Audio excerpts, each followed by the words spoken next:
always had a goofy look. You guys can tell, right? Got a goofy look. I look cool when I'm looking straight at you. Just when I go, brrr.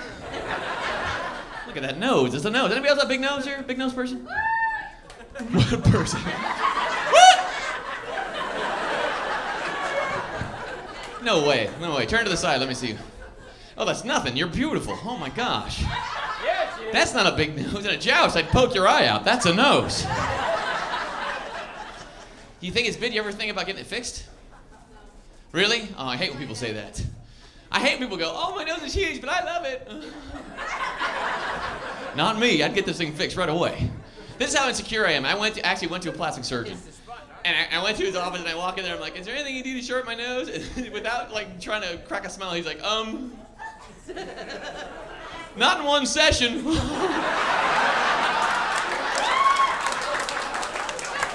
What kind of sense of humor is that? And I didn't even know he was joking. I'm like, you can't shorten my nose in one operation? No, it's not explosives and crap like that, Mr. Kellen. You got a big nose. It's humid here. I'm sweating. It's humid, right? You can't. This is the kind of city where you can't wear boxers, right, guys? Because everything sticks. Right? You can always tell the guy who's wearing boxers, he's from out of town. Hey, what's up? Hey, how's it going? What's up? What's up? A little humid today, isn't it? A little humid. Wait, I catch a bus. Hang on. Hang on.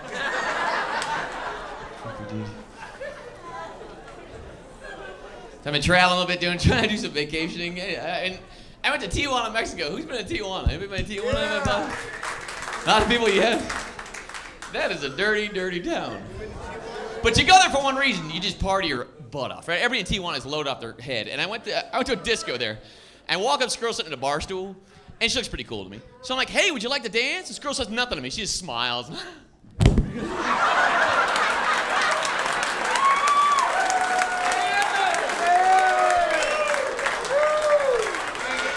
The hell kind of dance move is that?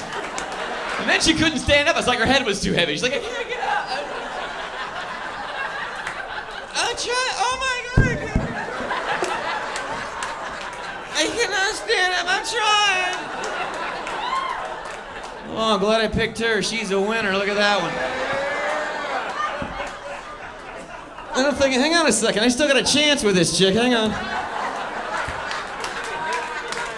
Just gotta get her up before the 5-second rule kicks in. She ain't dirty yet. Get her up! It's my cookie. I called it, damn it. Get her up!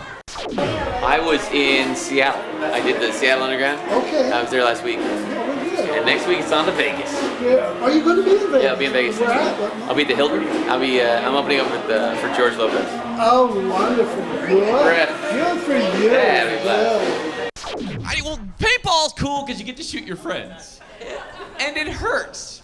Your friend always has that same surprised reaction on his face when he's shot by you. He's like, hey, bribe! I wasn't gonna shoot you, idiot. What are you doing? We're still in the parking lot. You're a jerk.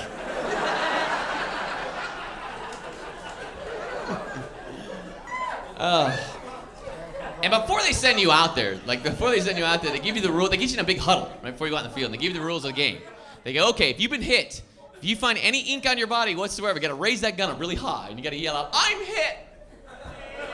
And you have to walk off the field with the gun in the air so everybody knows you're out of the game. Well, that rule sucks.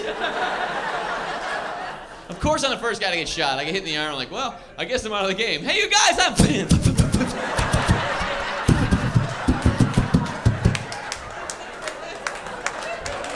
The hell was that? Maybe they didn't understand me. I'm out of the game.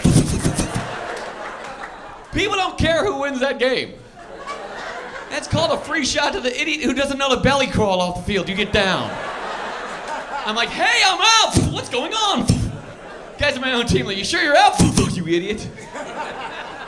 How long have you been in the business? 10 years. 10? Almost exactly 10 years. Yeah. What made you get started in it? I was a goofball, and I was doing a million jobs, and all of them poorly. And so I was really depressed, and I would just go up in San Francisco and go to coffee houses and do open mics and be terrible for a long time. Is that right? It was awful. And the gym I joined was Gold's Gym. You guys familiar with Gold's Gym? If you look like this, don't join that gym. I walk in there the first day, I'm like, I'd like to take advantage of your summer special, please.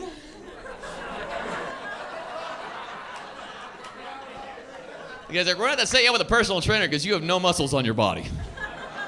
You ever seen anybody working out with a personal trainer in a gym? You can tell me only guy in the gym who's got a personal trainer because the only one doing this stupid exercise. Hi, how are you? You ever see these poor bastards? Hi, it's my first day. Can you tell? Hi. Every doing regular crap and I'm lunging all over the gym. Excuse me, lunger coming through. And I'm like, what's this doing for me, man? Well, it's helping your glutes, Mr. Cum. Well, it's also helping me look like super dork. Thank you very much. 2 laps of this exercise, your ass will lock up. And it blows up 10 times its normal size. How freaky is that? It hits you like that in the gym. You're walking around something's wrong here. Look at that. Okay. There's something trailing me. Oh, it's my own gigantic ass. How creepy is that? Came in here with nothing. I gotta play for my water bottle. Look at my giant ass. The best part of comedy is, like, and to me, and I always tell people this, it's right after you start. Because once you start, you're scared, you don't know what to think of. But then after a while, you're so gutsy that you've had a lot of bad shows and it doesn't hurt anymore. You like got a thick skin and you'll try anything. I'm not like that now. Funny, you know, you already realize that you are, you know, you figured it out. You know? I remember when I was on stage and I was sitting on stage having a good set and I go, I can do this, you know. And I remember going home to my wife and telling her, you know, waking her up in the middle of the night, you know, I can do this. And I swear to God, like 6 months later, she told me, you should do it yourself. I'm out of here. I swear to God. Yeah.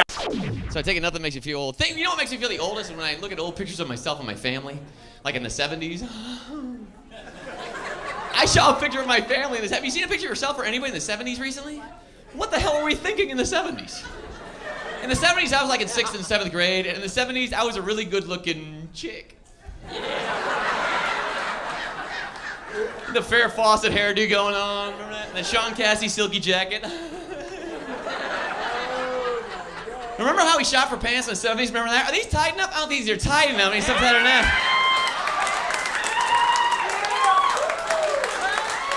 I can still get my hands in my pockets. These don't even fit me. Hey, mister, throw a quarter on that. There you go. I was so bad. I was the worst of all the new guys that I had the worst shows that I was going to have for the rest of my life. So I would try anything because nothing else works. Yeah, right. Gutsy back then. And now I'm not as gutsy. No, I know. I mean, because you gotta get a laugh. Exactly, you know? Right. There's that comfort zone you like to feel. Yeah, you'll take a risk for a little while. Exactly, but just to get back under the blanket. This is probably the best shirt I could possibly wear. That's good. Look at that comic. He was lactating and still telling jokes. Look at that. That's nice. Never wore this shirt on stage before. Sorry about that. I'm a spazzy guy, if you know that. I'm pretty much of a spaz. I actually, you know what? My sense of humor hasn't changed since I was 6 years old. Really, seriously, if someone like farts in church, I'm laughing. I'll never forget this one time. When you're a comic, you spend a lot of time alone. It's kind of a lonely job a lot of times, except for like right now. And but you eat a lot alone. And I was at a Dairy Queen. I don't know where this was, but I was at a Dairy Queen all by myself. Loser. And I was sitting in, like, there was one single seat, and I'm facing towards the counter, right? The rest of the whole store is looking at me, and I'm facing the counter. They couldn't see the counter. And this kid walks in with his mom. He's about 6 years old. And it was balloon day at Dairy Queen.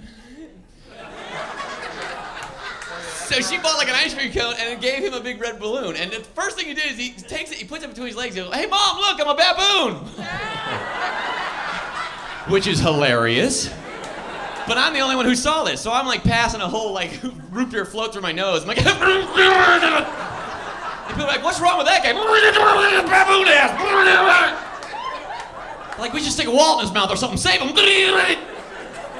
And nobody knew what I was laughing at. And then the kid finally looks at me. He's like, "Dude, I got you, dude." He's like, 6-year-old kid. So I'm a goofball. I'm a goofy guy. But that's the key to life. I know this. I'm a goofy looking man. And that's why I'll never, ever, ever go to one of those computerized dating services. Because they set you up with your perfect match. Well, screw that.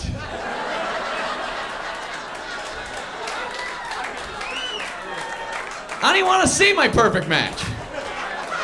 You see the guy at the dating service just laughing his head off. He's like, "Oh man, I've never seen this before." After all the data that we've taken, we've determined that you're pretty much a wiry guy with a long nose. So it says here, perfect match is a pterodactyl. Come on out, Tanya.